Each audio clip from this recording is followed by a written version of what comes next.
قمرون قمرون قمر سيدنا النبي قمرون.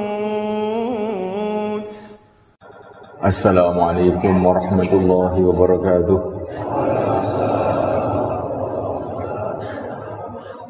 Para ulama, hadirin akramakumullah wa rahimakumullah. Semua orang ingin kesuksesan, semua orang ingin keberhasilan, semua orang ingin kemuliaan dalam kehidupannya hari ini, kehidupannya esok hari, kehidupannya sebulan lagi, setahun lagi, 2 tahun lagi, hari tua, dan juga untuk selama-lamanya. Tidak ada seorang pun yang punya pikiran saya ingin untung hari ini, celaka besok. Enggak ada. Saya ingin untung setahun, setelah itu celaka. Enggak ada yang mau begitu. Semua ingin untung terus, bahagia terus, selamat terus di dunia maupun setelah dunia ini. Betul nggak malaikat? Betul. Semua orang yang berakal berpikiran seperti ini. Allah Subhanahu wa ta'ala tidak membiarkan hambanya dalam kebingungan. Allah telah mengutus yang mulia Nabi Agung Muhammad sallallahu alaihi wasallam untuk memberitahu kepada manusia, ini loh caranya supaya kamu selamat, mulia, sukses, beruntung sekarang, nanti, setahun lagi, hari tua, hari kematian, setelah mati, selama-lamanya.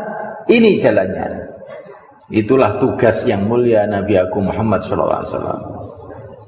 Maka dikatakan di dalam Al-Quran, wa ma arsalnaka illa rahmatal lil alamin.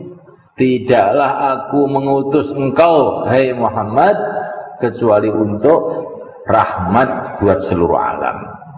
Nabi diutus bukan untuk menyusahkan kita. Nabi diutus untuk memudahkan kita. Nabi diutus bukan untuk menjadikan kita ini jadi orang-orang gagal. Tapi Nabi diutus untuk menjadikan kita orang-orang yang sukses. Sekarang 10 hari lagi, setahun lagi, 2 tahun lagi, selama-lamanya dunia akhirat. Maka kita ini pantas gembira, sangat gembira dengan diutusnya yang mulia Nabi Agung Muhammad SAW. Karena manusia ini bagaimanapun pandainya, itu tidak tahu apa yang akan terjadi. Dikatakan dalam pepatah bahasa Indonesia, sedia payung sebelum hujan. Sedia payung sebelum hujan. Itu benar, sedia payung sebelum hujan benar. Kalau hujannya hujan air, kalau hujannya hujan batu seperti Gunung Kelut kemarin, apa gunanya itu payung? Untuk menghadapi masa depan ini kita siapkan ekonomi yang baik.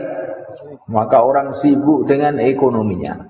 Ternyata masalah yang datang bukan masalah ekonomi. Yang datang masalah kesehatan, jantungnya megap-megap. Apakah ada gunanya itu ekonomi kalau sudah begitu itu? Oh, kalau begitu kita siapkan ilmu kesehatan yang sebaik-baiknya. Dibikinlah penelitian-penelitian mengenai ilmu kesehatan. Ternyata yang datang bukan masalah kesehatan, kesehatannya baik-baik saja. Yang datang masalah keluarga. Istrinya lari ke Hong Kong. Walaupun sehatnya bagaimana, kalau istrinya lari, apa ada gunanya itu kesehatannya? Jadi manusia itu, kalau dia itu merasa akan bisa menyelesaikan masalah yang dia akan hadapi, itu sebetulnya itu tertipu aja manusia itu. Karena yang akan dihadapi itu nggak tahu.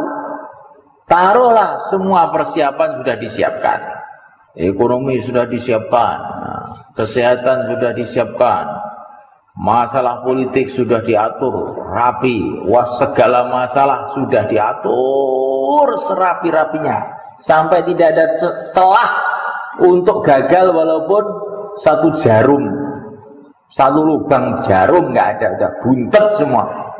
Tiba-tiba datang masalah yang tidak dikira-kira.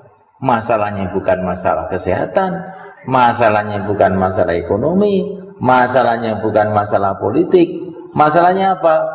Malaikat Israel datang. Sudah, sekarang persiapan kamu tuh ada gunanya nggak kira-kira? Nol putol, nggak ada gunanya. Maksudnya apa ini dikatakan ini? Orang itu kalau merasa mau bisa menyelesaikan masalah sendiri itu omong kosong. Omong kosong, manusia nggak akan bisa menyelesaikan masalah sendiri. Karena manusia itu serba terbatas. Manusia memang punya penglihatan, tapi penglihatan manusia terbatas. Dia tidak bisa melihat yang jauh-jauh. Apa yang di atas langit, apa yang di negeri akhirat, dia bisa melihat? Tidak bisa. Apalagi kok yang di atas langit.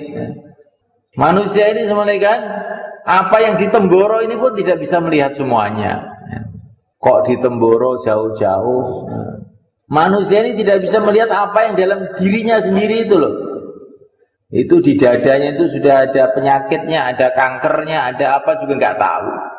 Apa yang di dalam otaknya itu, isinya kepala kamu itu apa, juga manusia tidak bisa melihat dengan sempurna. Maka manusia yang yakinnya itu dengan matanya saja, apa yang dilihat oleh mata, seperti orang-orang materialis. Orang materialis itu yang dilihat oleh mata itu yang dia percaya, enggak bisa dilihat enggak percaya. Nah kamu itu enggak bisa melihat otak kamu, berarti kamu juga enggak punya otak. Nah iya toh, kamu enggak bisa melihat otak kamu, berarti kamu enggak punya otak dong. Jadi ini malaikat Allah Subhanahu Wa Taala, itu polo yang ada di kepala itu bukan otak. Otak itu bukan itu polo itu juga ada di sapi, kambing. Kenapa nggak bisa ngaji itu? Otak itu bukan itu. Otak itu perkara gaib yang Allah berikan kepada makhluk yang namanya manusia ini. Niku senes utek mbah, niku jenis polo. Nggih mboten. Nggih. Utek iki barang ora kena didelok. Nggak bisa dilihat. Nah, malaikat Allah Subhanahu Wa Taala. Manusia punya pendengaran, tapi pendengaran manusia terbatas. Dia tidak bisa mendengar apa yang di atas langit. Dia tidak bisa mendengar apa yang di negeri akhirat. Bahkan dia tidak bisa mendengar apa yang di kampungnya sendiri. Bahkan dia tidak bisa mendengar apa yang di dalam dirinya sendiri. Itu ada apanya. Maka manusia yang mengandalkan pendengarannya saja, yakinnya dengan pendengarannya saja, nanti banyak keliru. Manusia memang punya otak manusia terbatas kecil.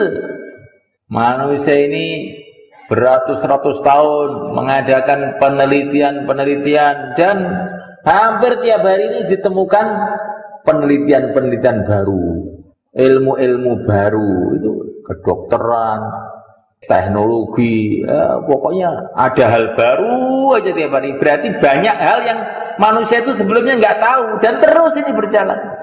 Ternyata begini, ternyata begini, ternyata begini. Maka manusia yang mengandalkan otaknya nanti banyak keliru. Banyak obat yang dulu dianggap ini obat paling bagus, tahu-tahu ada pengumuman dari Departemen Kesehatan, itu obat bahaya, nggak boleh diminum, nggak boleh dijual. Padahal dulu dianggap obat bagus, sekarang dilarang. Kenapa? Karena otak manusia itu berkembang. Tahu-tahu, ternyata itu otak manusia. Maka otak manusia ini nggak bisa diandalkan.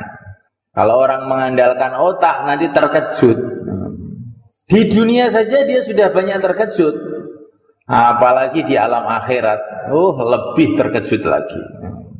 Ternyata semua yang dikira itu hebat-hebat di dunia itu, di akhirat nggak ada harganya sama sekali. Begitu otak manusia. Zaman dulu namanya dokar, cikar, itu sudah barang hebat. Tapi sekarang sudah dianggap barang ketinggalan zaman, barang yang kuno, barang nggak berharga. Ya kan semula kan? Iya. Menunjukkan apa? Otak manusia itu tidak mengetahui apa yang akan terjadi. Yang diketahui manusia itu dikit, yang tidak diketahui banyak.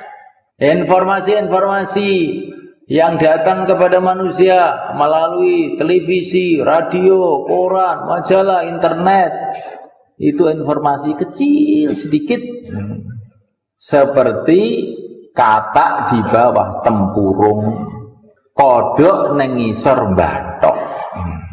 Perasaannya sudah sampai kemana-mana, tahu segala-galanya, tahu-tahu-taunya yang di bawah batok tok.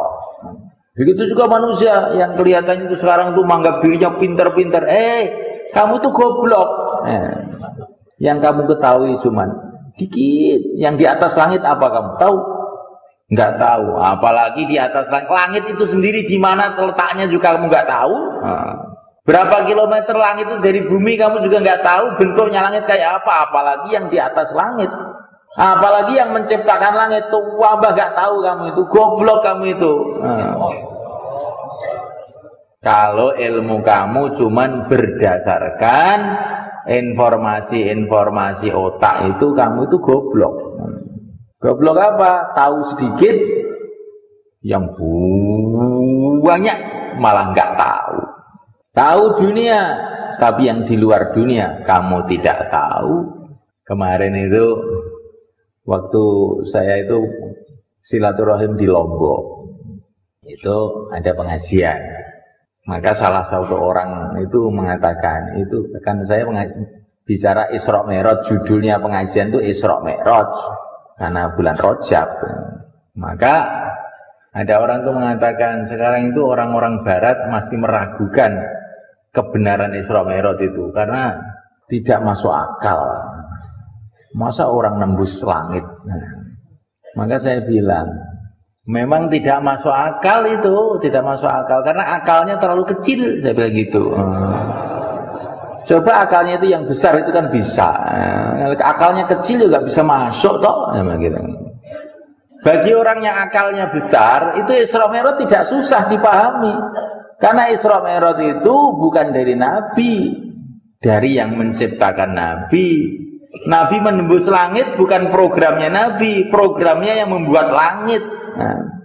Nah kalau Allah itu menciptakan langit aja berkuasa, apalagi cuma menjalankan hambanya ke langit, ya lebih mudah toh. Itu kalau otak besar. Kalau otak kecil kayak orang Barat itu, ya nggak cukup mikir itu.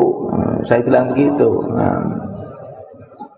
Kuteke kecilian, orang gak masuk akal. Jadi semalakan Allah Subhanahu Wa Taala. Maka untuk mencari kebahagiaan, kesuksesan, kemuliaan ini, jangan kita hanya mengandalkan akal. Walaupun akal itu juga penting. Kalau kita nggak punya akal jadi gila. Tapi akal saja nggak cukup. Kita harus mendapatkan bimbingan dari pencipta akal, dari Allah Subhanahu Wa Taala, yang telah dibawa oleh utusannya yang agung Nabi Muhammad SAW. Nah, kesimpulannya arahan Nabi itu apa? Kesimpulannya satu aja. Kalau orang itu ingin sukses, kalau orang itu ingin bahagia, ingin selamat, ingin mulia, ingin tenang, ingin tentram, jalannya cuma satu aja. Dia harus memperbaiki hubungannya dengan Allah. Dah itu aja. Kalau hubungannya kepada Allah, dengan penguasa dunia akhirat, penguasa bumi langit baik, ya udah, dia nanti akan sukses. Apa yang kamu siapkan untuk menghadapi masa depan? Pokoknya saya hubungan baik dengan yang punya masa depan. Siapa yang punya masa depan? Yang menciptakan masa depan. Yang menciptakan masa depan maksudnya bagi Allah. Allahu Akbar. Insyaallah kan? Itu harus tanamkan betul dalam hati itu. Semua orang itu mesti berharap-harap dan khawatir-khawatir dalam hatinya itu. Setan tuh ngompori, bagaimana kamu nanti? Masa depan kamu bagaimana? Masa depan kamu bagaimana? Setan sudah datang. Dzalikumus syaitanu yukhawwifu awliya'ah fala takhafuhum bakhafuni. Itu adalah setan menakut-nakuti teman-temannya.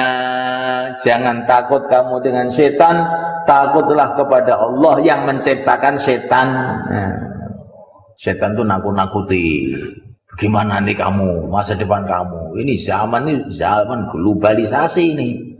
Zaman modern ini, zaman pokok kamu ini mau apa ini kamu nanti masa depannya. Terus setan juga memberi harapan-harapan. Kalau kamu ingin masa depan kamu ingin baik ini, maka kamu buat ini, buat ini, buat ini. Ya'iduhum wa yumannihim wa ma ya'iduhumus syaitanu illa ghurura. Setan memberikan harapan-harapan, sedangkan itu semua harapan kosong belaka. Kok setan memberikan harapan-harapan? Setan itu punya apa? Dia nggak punya apa-apa. Semua alam semesta milik Allah. Jangan kita ditipu sama setan. Setan kamu tuh nggak punya apa-apa kok memberi harapan-harapan. Dia apa wegi? Pernah menciptakan apa kamu setan? Lalat satu aja enggak, sebutir pasir pun tidak. Kok ikut memberikan harapan-harapan? Kayak orang kaya aja kamu setan. Semua ini milik Allah. Yang pantas memberikan harapan itu hanya Allah. Kamu enggak berhak. Diam. Insyaallah malikan. Setan lan wadyo balane. Orang-orang yang pikirannya dipengaruhi oleh setan itu juga begitu. Memberikan harapan-harapan, sedangkan dia sendiri itu nggak punya apa-apa. Loh saya punya ini. Alah, mengkosong. Kamu nggak punya apa-apa. Saya tuh punya ini. Kamu tuh nggak punya apa-apa. Nanti akan ada makhluk yang memahamkan kamu perkara ini. Siapa dia? Namanya malaikat Israil. Nanti kalau dia datang, kamu paham bahwa kamu tuh nggak punya apa-apa. Yang punya apa-apa hanya Allah. Maka untuk supaya kita ini selamat hanya satu jalannya, hubungan baik dengan Allah. Dan hubungan baik dengan Allah itu hanya satu jalan, iman dan amal soleh. Luruskan iman, kemudian beramallah sesuai dengan imannya itu. Itu namanya iman. Amal soleh itu begitu. Amal soleh itu apa tuh? Amal yang sesuai dengan iman. Itu namanya amal soleh. Soleh itu bahasa Indonesianya yang sesuai. Itu namanya soleh. Ada 6 rukun iman. Yang pertama kali iman kepada Allah. Ucapkan dengan lisan. Diucapkan dengan lisan. Iman itu jangan dalam hati tok. Ucapkan dengan lisan. Qul huwallahu ahad. Katakan Allah itu esa. Dalam Quran tidak ada huwallahu ahad itu tok, tidak. Qul huwallahu ahad. Muni aja menengai. Katakan bahwa Allah itu esa, hanya Allah sendiri. Tidak ada yang membandinginya, tidak ada yang nomor 2-nya. Allahus Samad. Katakan bahwa Allah itu hajat semua makhluk. Kamu itu merasa berhajat dengan sawah, keliru. Kamu itu berhajat dengan yang menciptakan sawah. Kepada Allah SWT. Kalau Allah tidak menciptakan sawah, kamu bikin sendiri. Kamu itu hajat dengan Allah. Saya itu berhajat dengan kasih sayangnya istri saya. Bukan. Kamu itu berhajat kepada kasih sayang yang Allah turunkan dalam hati istri kamu. Allah itu bisa menjadikan istri kamu sayang sama kamu. Bisa juga dia marah dan lari ke Hongkong. Hongkong terus ngaji-ngajinya. Jadi semalaika Allah Ta'ala, kamu itu tidak hajat dengan istri, hajat kepada Allah yang mengendalikan hati istri itu. Maka jangan sampai gara-gara istri lupa kepada Allah. Jangan gara-gara kepada sibuk dengan anak lupa kepada Allah. Jangan. Kamu itu sebetulnya hajatnya bukan kepada anak, hajatnya kepada Allah yang berkuasa untuk menjadikan anak kamu itu menggembirakan. Bisa juga Allah menjadikan anak kamu menyusahkan. Maka dalam Al-Quran kita ini diajari doa. Rabbana hab lana min azwajina wa dzurriyyatina qurrata a'yun. Ya Allah, jadikan anak istri saya itu menggembirakan hati. Yang bisa menggembirakan bukan anak istri, Allah yang bisa menggembirakan. Maka ya Allah, jadikan anak menggembirakan, istri menggembirakan. Maka nanti kalau doa kita makbul, istri itu nggak bisa marah sama kita, nggak bisa. Seneng aja melihat itu. Padahal itu suaminya itu sudah jelek, elek, ganti duit. Nah tapi dungane mandi ya. Ya istrinya seneng terus. Istri saya itu marah tuh, oh, doa kamu belum makbul itu, jangan menyalahkan istri. Kalau doa kamu makbul nanti istri kamu sudah manut.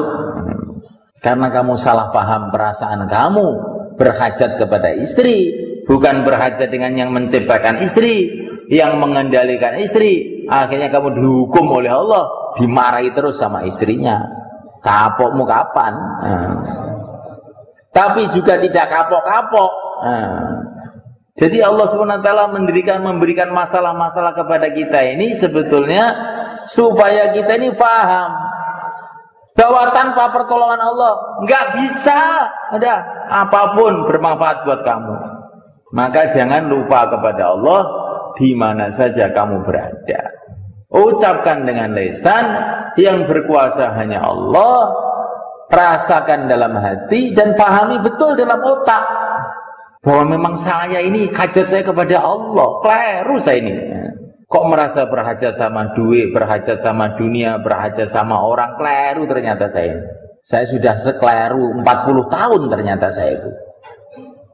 Jadi kalau kita ini merasa berhajat pada orang, cepat-cepat istighfar. Astagfirullah, saya ini berhajat kepada yang menciptakan orang, bukan sama orang.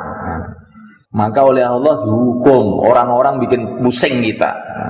Supaya kita ini ingat, tapi nggak mau ingat juga. Sibuk aja dengan orang-orang sampai nggak sholat. Nah inilah semulaikan Allah SWT. Ini pertama kali keyakinan yang harus kita tanamkan kepada hati kita bahwa hajat kita kepada Allah. Sehingga di mana saja kita ingat pada Allah, di mana saja kita doa kepada Allah, di mana saja kita takut kepada Allah, di mana saja kita berharap kepada Allah, diucapkan terus menerus, didengarkan terus menerus, dipahami terus menerus, tanamkan dalam hati terus menerus sampai mancep betul di dalam hati sanubari kita. Insyaallah malaikat. Nah kalau sudah iman kepada Allah, sikap hidup berubah. Nah ini namanya amal soleh. Taat kepada Allah. Kalau dengar azan hayya 'alas shalah, hatinya bergetar. Saya sekarang dipanggil oleh Allah. Itu muadzin itu berteriak hayya 'alas shalah bukan mau dia. Karena itu perintahnya Rasulullah SAW. Rasulullah dari Allah. Hayya 'alas shalah, hatinya bergetar. Kedinginan, kepanasan, capek, loyo, letih. Hayya 'alas shalah, hilang, malas-malas hilang, capek-capek hilang, bergetar hatinya menuju ke masjid Allah. Allahu Akbar. Nah ini namanya ini amal soleh. Amalnya sesuai dengan imannya. Insyaallah malaikat. Bukan itu saja, seluruh kehidupan didasari bahwa saya ini hamba Allah, dunia ini milik Allah. Harus saya sikapi dengan aturan Allah. Kalau kita berjalan di jalan, melihat wanita-wanita di pinggir jalan, tundukkan pandangan. Kenapa tundukkan pandangan? Ini ada pandangan bagus loh. Jangan begitu. Ini mata milik Allah, itu orang-orang itu juga milik Allah. Oleh yang punya mata nggak boleh dilihat itu sebelum dikawin angkah tuka bezebes tuka. Kalau enggak bisa-bisa mata saya dicungkil oleh Allah nanti bagaimana? Tahu-tahu jadi buta, rabun, katarak, glukoma, cepot, meletos, bagaimana? Kalaupun di dunia tetap selamat saja, nanti di akhirat apa tidak khawatir saya Allah marah kepada saya? Itu namanya orang iman tuh seperti itu. Segala sesuatu dirasakan milik Allah, ciptaan Allah, diatur sesuai dengan agama Allah, bukan seenaknya aja. Makan, merasa ini makanan ini adalah milik Allah. Dialah yang menumbuhkan padinya, dialah yang mendatangkan apinya untuk masak, dialah yang menciptakan tukang-tukang masak, dialah yang menurunkan airnya, dialah semua dari Allah. Maka makan duduk di bawah dengan syukur, dengan tawadhu. Bismillahirrahmanirrahim. Allahumma barik lana bima razaqtana wa qina adzabannar. Kalau ulama-ulama dulu masih ditambah lagi baca Fatihah, baca ayat kursi. Nah, ada ulama itu kalau makan setiap satu suap ayat kursi sekali. Loh itu kok lama sekali makan aja. Ini makanan dari Allah, ini bukan sembarangan, bukan dari warung. Makannya dari Allah. Dari warung itu semua dari Allah. Tukang warungnya dari Allah, airnya dari Allah, kayunya dari Allah, semua dari Allah, kekuatannya dari Allah. Yang otaknya yang bikin ramuan-ramuan bakso itu juga dari Allah. Semua dari Allah. Kok tidak ingat sama Allah ketika makan dengan berdiri pakai tangan kiri lagi, sambil ngerasani orang, kuwi cangkem opo kaya ngono kuwi. Insyaallah Bang ini namanya tindakannya tidak sesuai dengan imannya. Setelah makan, alhamdulillahilladzi at'amani hadha ta'am wa razaqanihi min ghairi haulin minni wala quwwah. Ini kata Nabi dalam satu hadis, kalau orang itu habis makan baca doa ini, dosa-dosanya semua diampuni oleh Allah. Alhamdulillahilladzi at'amani hadha ta'am wa razaqanihi min ghairi haulin minni wala quwwah. Alhamdulillahilladzi at'amani hadha ta'am wa razaqanihi min ghairi haulin minni wala quwwah. Diampuni seluruh dosanya. Wah, dereng apal iki kula. Engko diapalne. Insyaallah Bang Ini kalau kita ini makan tapi sesuai dengan keyakinan kita makanan dari Allah, terus kemudian amal soleh yang sesuai, ini makanan aja membersihkan dosa. Maka ulama-ulama dulu itu kalau ada orang nakal-nakal, bandel, ngewengkel, ngantuan, itu nggak usah dimarahi, diajak makan, pakai adab makan. Ini bandel, nakal, ngengkelan, ngantuan, ini gara-gara dosanya terlalu banyak. Diajak makan aja. Kalau suruh istighfar juga tambah ngantuk lagi ini orang. Ajak makan aja. Belikan sate, gulai, kerengsengan, pakai doa makan. Nanti habis makan, pakai doa habis makan itu tadi. Insya Allah nanti dosanya ngelontok, terus mau dengar nasihat. Insya Allah kan? Ini maka rahasianya orang itu keluar 3 hari, kok jadi berubah? Kenapa? Ngelontok, dosanya itu ngelontok. Karena tidur, adab tidur, makan, adab makan. Selama 3 hari itu nggak ada maksiatnya. Semua amalan, duduk di masjid. Maka 3 hari pulang, pelajar 3 hari pulang, ibunya terkejut. Kamu kok wajahnya kok jadi bercahaya nak? Ada apa kamu? Baru duduk di masjid 3 hari saya Bu. Dan saya ikut boleh apa enggak? Boleh, bersama ayah tapi keluar masturat 3 hari. Pulang nanti berubah semua. Ini namanya amal soleh. Insyaallah kan? Kemudian yang kedua, iman kepada yang mulia Nabi Agung Muhammad SAW.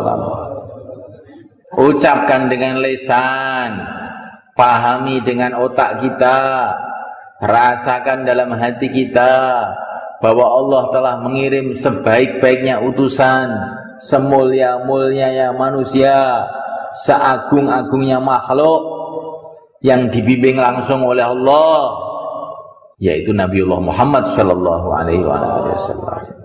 Yang baginda Nabi ini punya macam-macam keistimewaan. Al-Imam Baihaqi menulis kitab namanya Dalailun Nubuwah. Nah, itu 10 jilid. Hanya cerita keistimewaan Nabi Agung Muhammad SAW.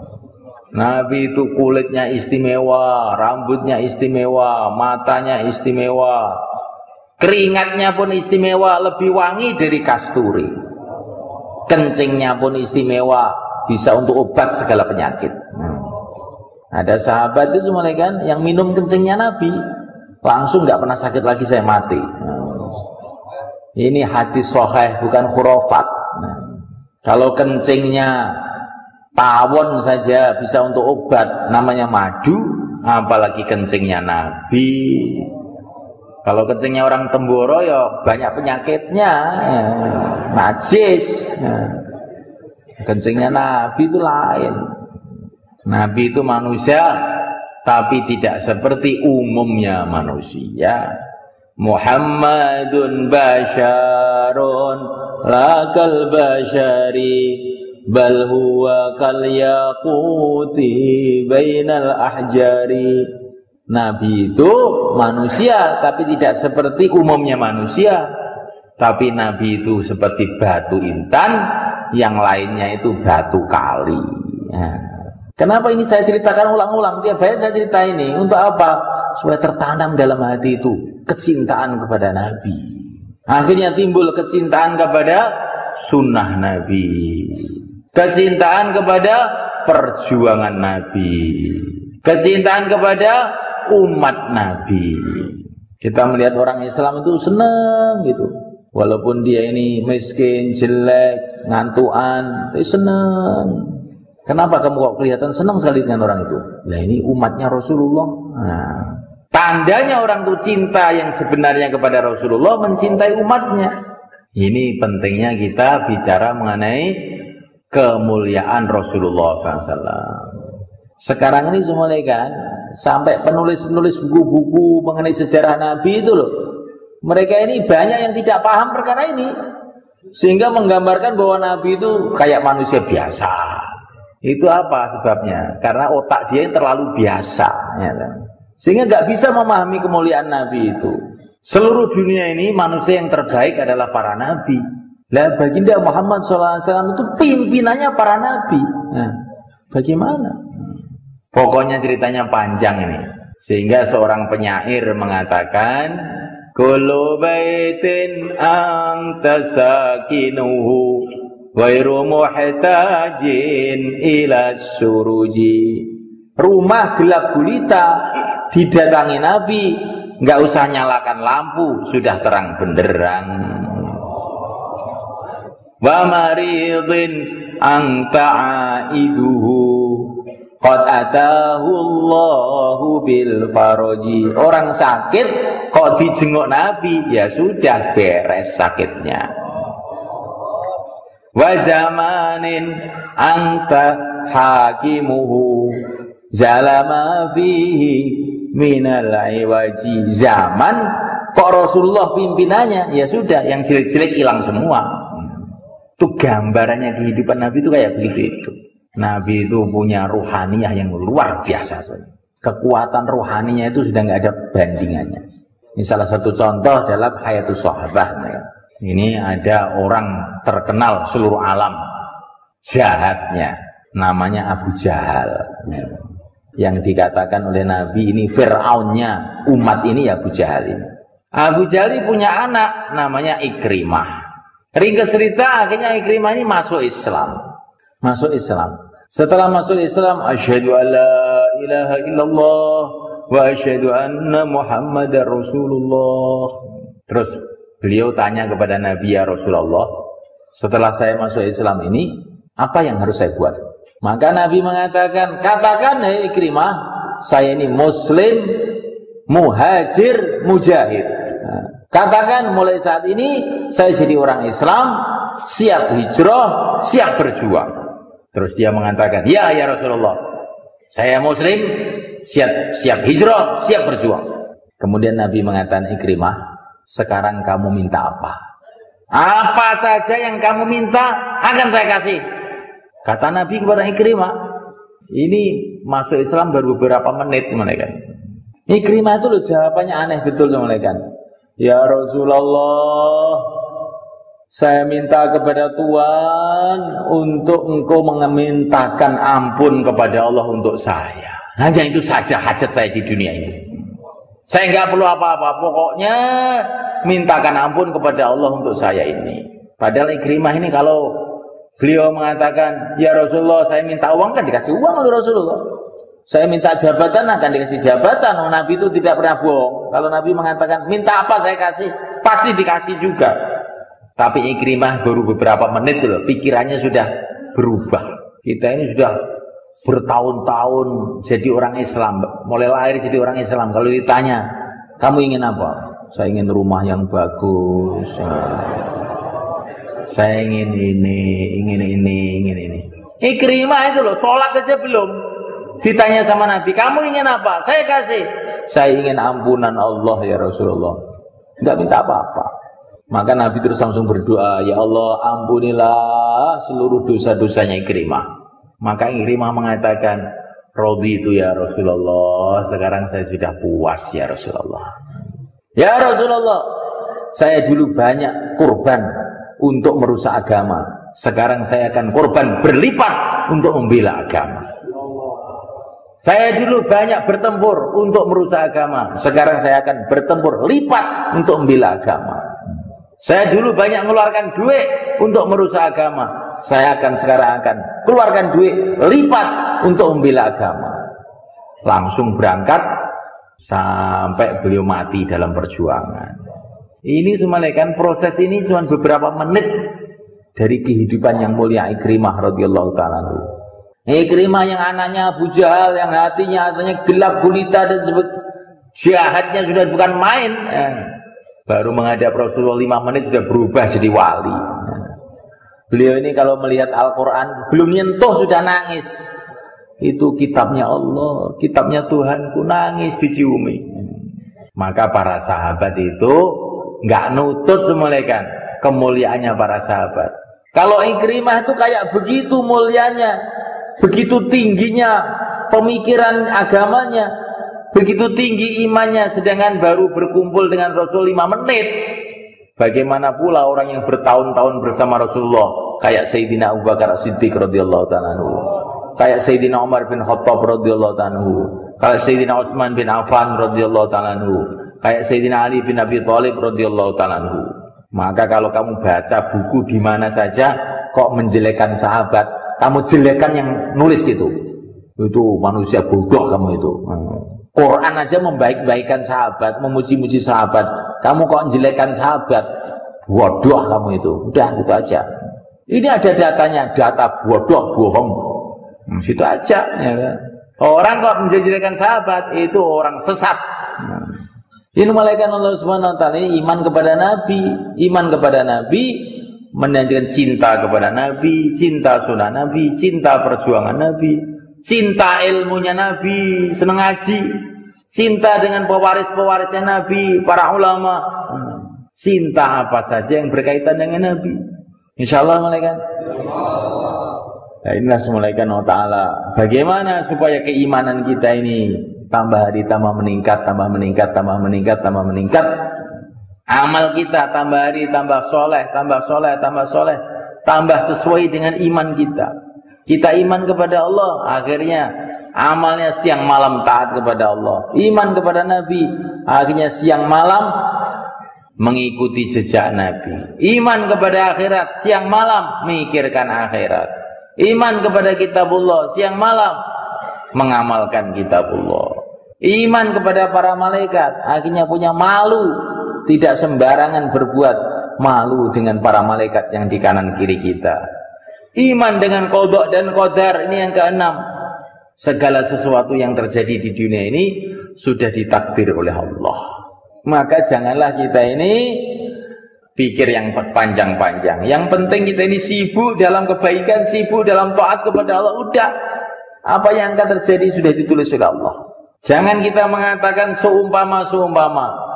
Kemarin saya jalan, seumpama saya minggir sedikit gitu, tidak ditabrak bis sebelumnya.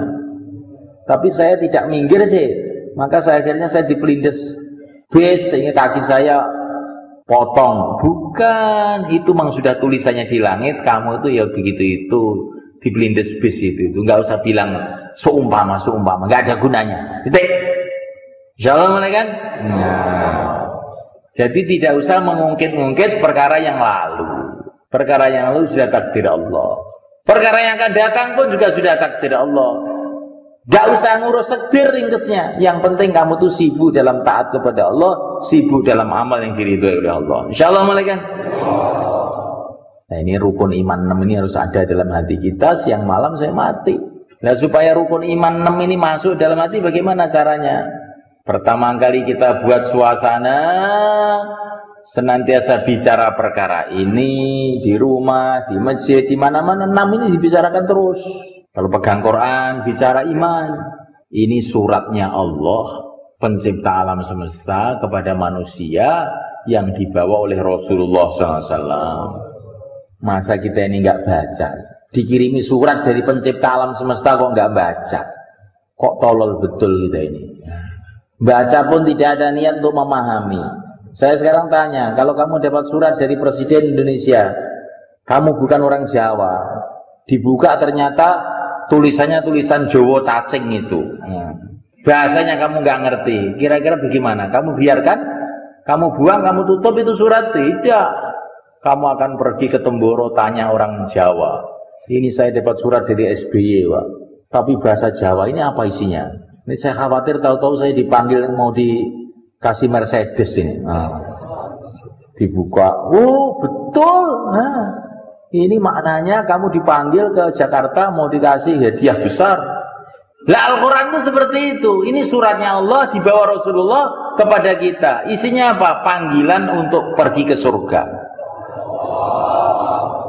Kok tidak kita perhatikan bagaimana? Di situ sudah ditulis.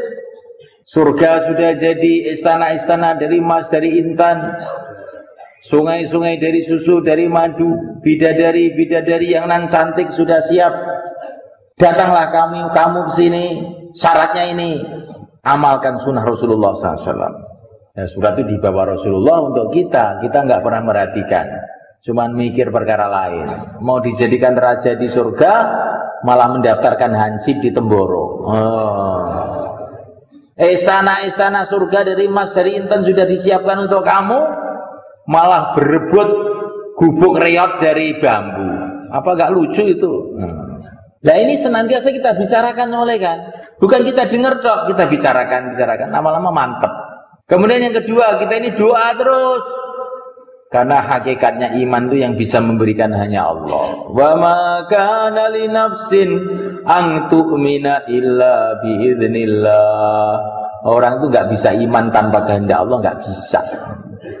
Maka senantiasa doa kepada Allah, ya Allah berikan kepada aku iman yang sempurna.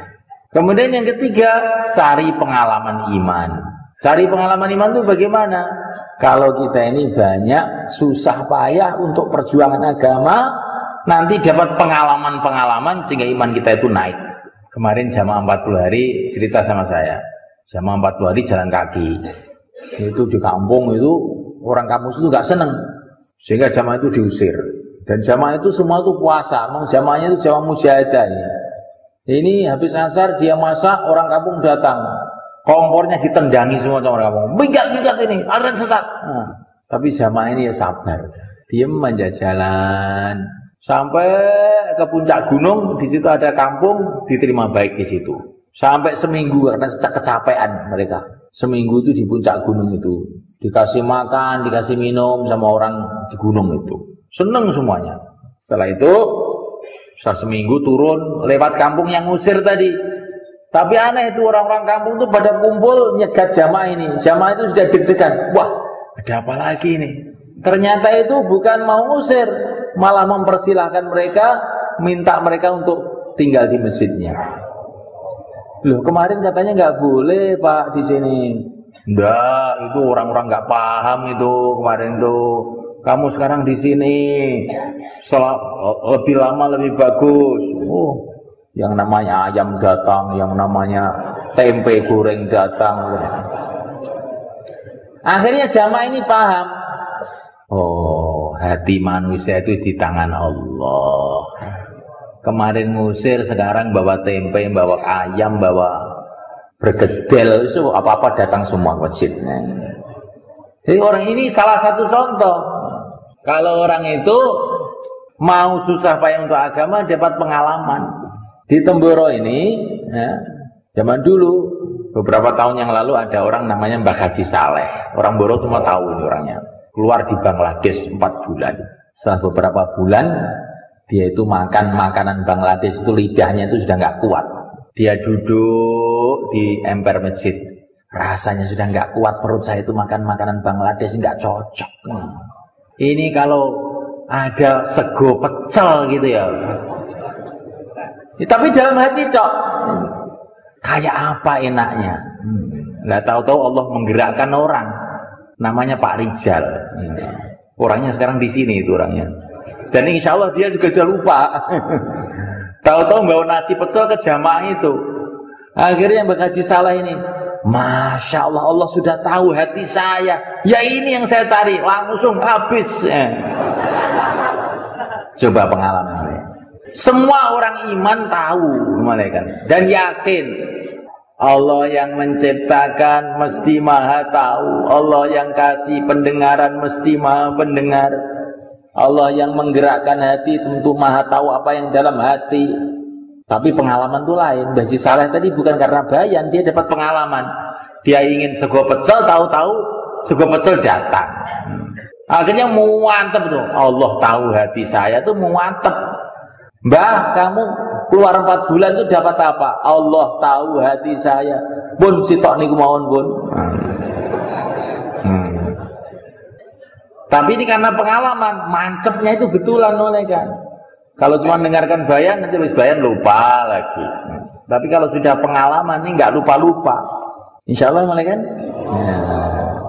Jadi kalau kita iman kita ingin kuat, banyak mujahadah, banyak bersusah payah untuk agama. Nanti Allah kasih pengalaman macam-macam. Allah punya bertriliun-triliun pengalaman yang Allah akan berikan kepada siapa yang Allah kehendaki. Ini salah satu contoh aja. Ini banyak kan kalau kita baca Hayatus Sahabat, bagaimana para sahabat ketika mereka banyak susah payah untuk agama, macam-macam pertolongan Allah. Malaikat-malaikat datang, lautan pun jadi jembatan, binatang-binatang pun tunduk pada mereka.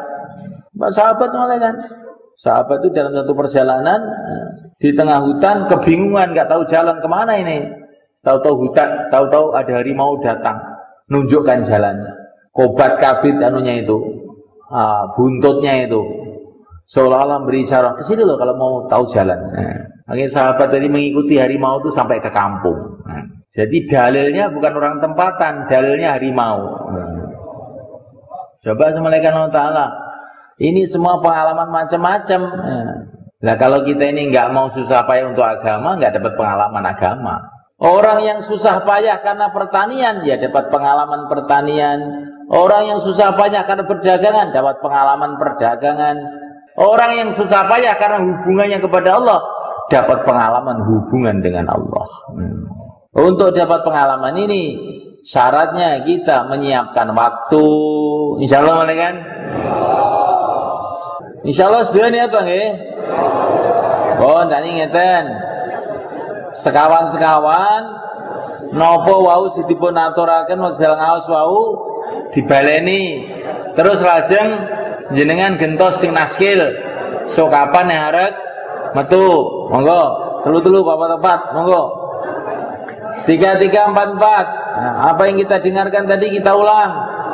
Kemudian janjian kapan mau keluar? 4 bulan 40 hari.